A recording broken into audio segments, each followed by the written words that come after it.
the head and body were placed on opposite sides of the hall. Then Daddy said his magic spell.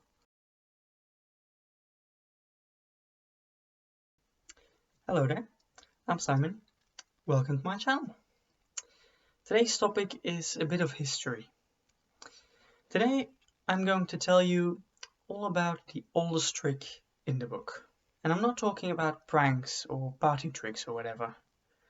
I am talking about magic tricks. See, something I haven't told you yet is that I am in fact a bit of a wizard.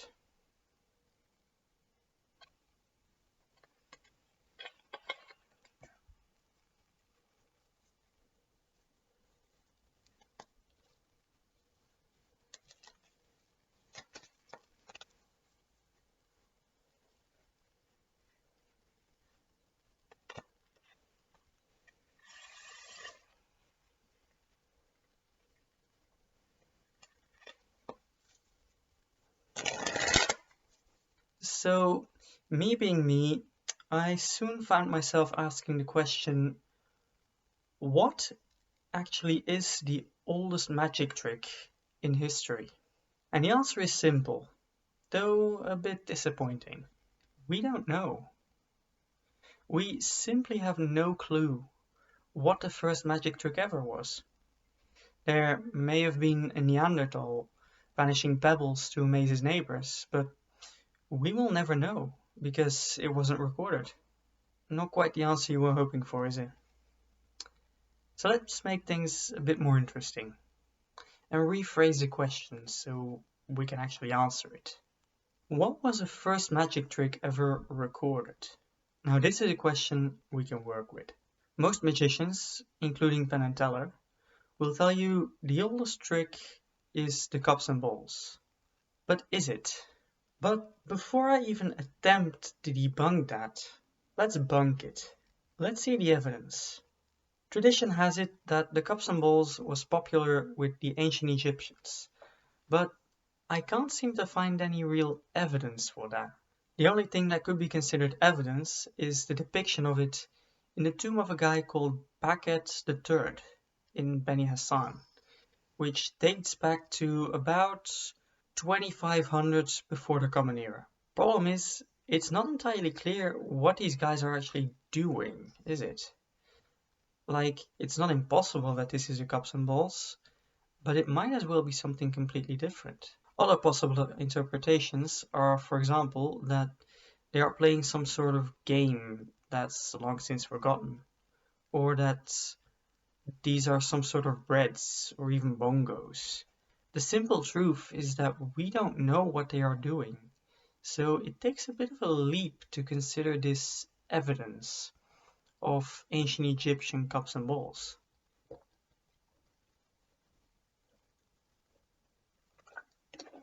Stay hydrated. But does that mean the cups and balls is not the oldest trick in the book, like so many claim it to be? Not necessarily. Even if we ignore the Beni Hassan tomb, the cups and balls might still be the oldest. The first record of it that I'm able to find is in a letter from about 65 of the Common Era, which the Roman philosopher Lucius Annaeus Seneca wrote to some dude called Lucilius. He wrote a bunch of those, but in the 45th of these letters, he mentions the Praestigiatorum acetabula et calculi, which can be translated to the juggler's cup and dice. Now, it is not entirely clear what he actually means, but this has been interpreted as the cups and balls. Thing is that he doesn't give any information about what these magicians are actually doing, and since he also mentions dice, I kinda have my doubts. Maybe they're just doing stuff like dice stacking, but I guess it's possible that they did the cups and balls with dice instead of balls. At this point I'm just speculating though, so let's move on. But there is an alternative, which outdates both the picture in the tomb of Paquet III and Seneca's letter. I'm talking about the Westcar papyrus. The scroll itself is thought to be from around 1700 BCE, but the events it describes would have taken place during the reign of Pharaoh Khufu. Now, that time gap between what's described and it actually being written down is not a great sign, as anyone who's ever played the game of telephone would know. Tales can get incredibly distorted the more they are passed down. That means that there is good reason to assume that a lot of this is to some degree fictionalized. So, to absolutely no one's surprise, scholars are questioning pretty much everything in it. But before I go down this rabbit hole of doubt, let's actually tell the story first. So, one day, a prince called Hordedef told his dad, Pharaoh Khufu, that there was this guy called Dedi, who was 110 years old and had the power to restore severed heads. He could tame a lion, which was apparently impressive enough to be mentioned. I mean, I don't want to downplay the lion taming, but you'd think they'd be more used to that, right? Apparently not. Oh, he also knew the amount of chambers in the sanctuary of Thoth, which is impressive because reasons. So obviously the pharaoh wanted to meet this guy and see all this for himself. So he told the prince to go fetch him, which of course he did because he's a good kid. So the pharaoh got to meet Teddy and asked him why he'd never seen the guy before. And Daddy answered that the pharaoh had just never asked for him before. Then Khufu asked if Daddy could really restore heads, because of course that's the first thing he wanted to see. So Daddy said yes, and Khufu called for a criminal to be brought to test that. But then Daddy replied that he couldn't actually do it with humans, because apparently such a thing is not allowed to be done to the noble flock, that is humans. Obviously Khufu accepted that explanation without any question, and they fetched some sort of a water bird instead. So the poor bird was decapitated, and the head and body were placed on opposite sides of the hole. Then Daddy said his magic spell, and the body got up, and so did the head, somehow. You'll have to just roll with this, because it's getting just plain weird. So then both parts walked toward each other and somehow became whole again. So that's a trick. I could stop here, but I'm a bit of a completionist, so I'm just gonna finish the story before I move on. So next up, they got a bull in, and Daddy tamed it. So at this point, Daddy had already proven two of his powers. So Khufu asked him how many chambers there were in the sanctuary of Thoth. This is where the weirdness reaches its peak. Now, maybe it's because I'm not an Egyptologist, or maybe it's just because a lot of the context needed to make sense of this did not reach us through time, but it sure seems like none of this makes any sense.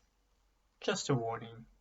So instead of just straight up naming the number of chambers, Daddy replied that he doesn't actually know, but that he does know where it is kept, whatever that means. The story then goes into how Khufu tried to get hold of it. But at this point we've reached the limit of what's relevant here, so I won't bore you with it. Long story short, Daddy was assigned a guest to Prince Hordedef and was given a lot of gifts. Now, aside from Daddy's recapitated goose, the papyrus tells a couple of other stories as well, with even more magical acts, like a wax crocodile coming to life, the sea opening Moses style, and there were probably others that have been lost to time. The difference between these other miracles and the ones Daddy did is that the others were more of a solution to a problem, while Daddy performed them as demonstrations of his powers. So the question is this story based on reality? And if so, are the others too? Well, no one knows how much of these stories is true, and while I can't judge any of the other miracles, when I read the story of Daddy, it certainly seems like it might just be based on a real event. Why do I say that? Well, the story as it appears in the papyrus is very clearly not real. It couldn't be. As far as I know, there is no way that anyone could make a headless goose body walk, let alone a boneless goose head. And there is certainly no way to make them reunite as described. Certainly not with the technology that the ancient Egyptians had. But it is not impossible that they could create an illusion that at least leaves the impression that that exact thing has happened. Of course, you'd have to simplify the trick a bit, and it certainly wouldn't be as hands-off or as clean as Zadie reportedly did it, but it would be possible to make it look like something like this happened. In fact, I'm gonna leave a link below to a performance that could have been basically what Daddy did. So how come the performance we read about is so magical, if the hypothetical trick, as it actually would have happened, was just sleight of hand? Well, remember that the Westcar Papyrus was written about 8 centuries after the events. And if you remember what I said about the game of telephone, you know that the story most likely would have changed a lot since it happened. If a trick is performed well, people will often remember the effect, but forget the dirty moves, which makes the trick seem a lot cleaner and a lot more magical than it actually was. Is it too much of a leap in logic to assume that this could have happened in the 8 centuries that followed the performance? I don't think so. Tell you what though, that must have been one hell of a memorable performance. Good job, Debbie. But is there any reason at all to think that this could be more than just a fairy tale? That this is not just a fiction?